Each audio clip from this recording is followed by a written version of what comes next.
Some of these that are in custody are women, the elderly, and the wounded. Those people would be released. He didn't say anything about Hamas not being the people that would be in power in Gaza. Joe Biden speaks directly to Israelis, and he points out that he is the only American president who has made a wartime visit there to Israel. He reminds Israelis that he has sent U.S. forces to defend Israel when they were attacked by Iran. Do you think that this is a reasonable deal? Do you think that Israel's goals have been fulfilled if the hostages are able to come back, or the kidnappees are able to come back home, even if Hamas is not fully destroyed? On Friday, May 31st, U.S. President Joe Biden spoke to the nation about a new proposal on the table to end the Israel-Hamas war. And I'm going to summarize the terms of the new Israeli proposal that was transmitted by Qatar to Hamas. Okay, so there are 3 phases. The first phase, he says, would last 6 weeks. That would take us well into the summer. During this phase, there would be a ceasefire, and there would be a release of certain, he calls them hostages, but they're kidnappees. A lot of them are civilians that are still in Hamas's hands.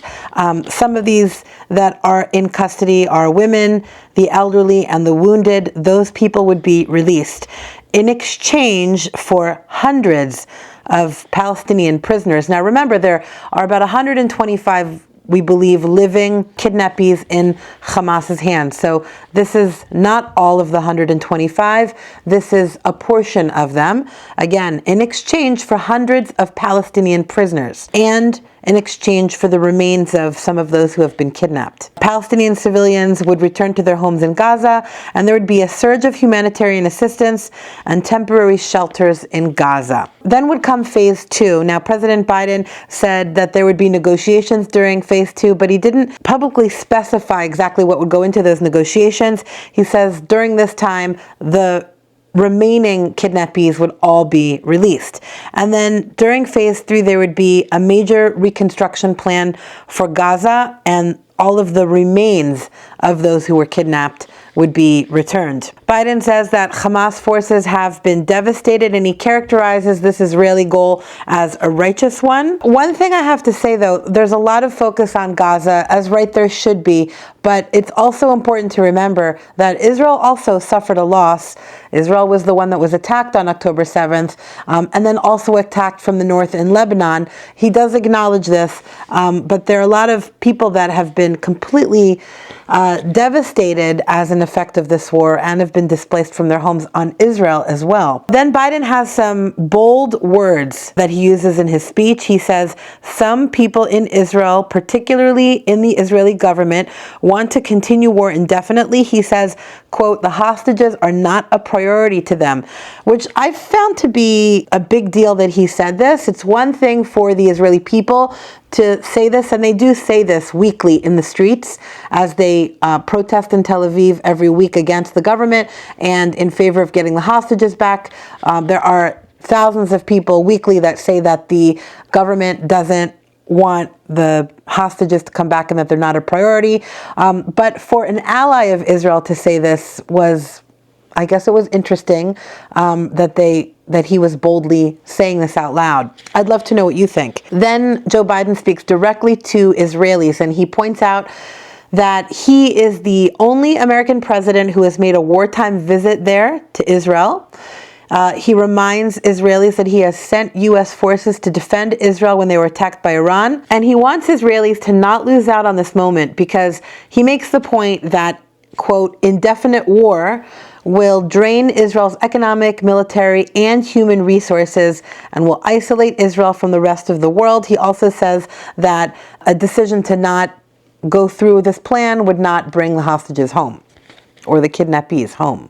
He says that a ceasefire and a hostage deal will bring calm along Israel's northern Lebanon border. There's also a war waging in the north. People might not realize this. Israel's been attacked also from a bunch of different fronts. And he says that rebuilding Gaza will be done in a way that does not allow Hamas to rearm. Do you believe that? I think it's interesting that he didn't say anything about Hamas not being the people that would be in power in Gaza. So he just says that they would not allow Hamas to rearm, and the U.S. will help rebuild that.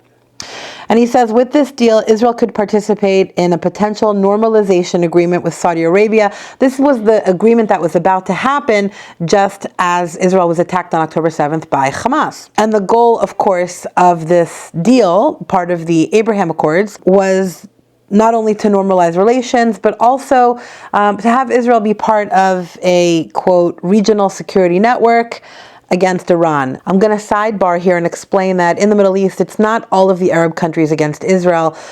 It is some Arab countries against Israel and Sunni and Shiite Arabs against each other. So normalizing relations with Israel, I guess it lessens the potential for extremism. Biden says that this could put the Palestinian people on a path of self-determination. Israel will have the right to defend itself against security threats and bring those responsible for October's attack to justice. And he says that the U.S. will back Israel's right to defend herself. Of course, if Hamas doesn't fulfill its commitments, Biden says Israel can resume its military operations. Egypt and Qatar are making sure that Hamas sticks to their agreements, and Biden says the U.S. will work to ensure that Israel sticks to Israel's agreements. What do you think about that? What do you think about how he phrased that? I'd love to know your opinion. Biden also urges Hamas to take the deal to see if they really actually want a ceasefire. He acknowledges the pain and the suffering of Israelis and Palestinians. He talks about the targeted strike in Rafah and that there's still a humanitarian crisis. He didn't go into detail about that. As we know, there have been some reports, and then there have been some subsequent follow-up reports in which it's come out that Hamas had like a depot truck or a jeep that was filled with explosives, that the shrapnel is what caused that fire. He didn't go into detail about that, and there's been a lot of public outcry and misinformation about that. But he did acknowledge that there's been pain and suffering, which I thought was smart of him. He asks everyone to encourage their leaders to take the deal, and he ends the speech by saying that the hostages have to come home, Israel has to be secure, the suffering needs to stop, and the war needs to end. So what do you think about this? Do you think he took a line down the middle? Do you think he was fair? Do you think that this is a reasonable deal? I'd love to hear your thoughts. Do you think that Biden is showing favoritism to one side or the other? And do you think that the leader of the Gaza Strip should still be Hamas? Do you think that Israel's goals have been fulfilled if the hostages are able to come back, or the kidnappees are able to come back home, even if Hamas is not fully destroyed? It's unclear to me if Hamas is fully destroyed, although Biden says that their capabilities are severely destroyed. So I'd love to know what you think. Who will rule the Gaza Strip? And is there security if that ruling party is the terrorist organization Hamas? Let me know what you think in the comments. I would love to know if you thought that this was a strong speech, and if this is a deal worth taking.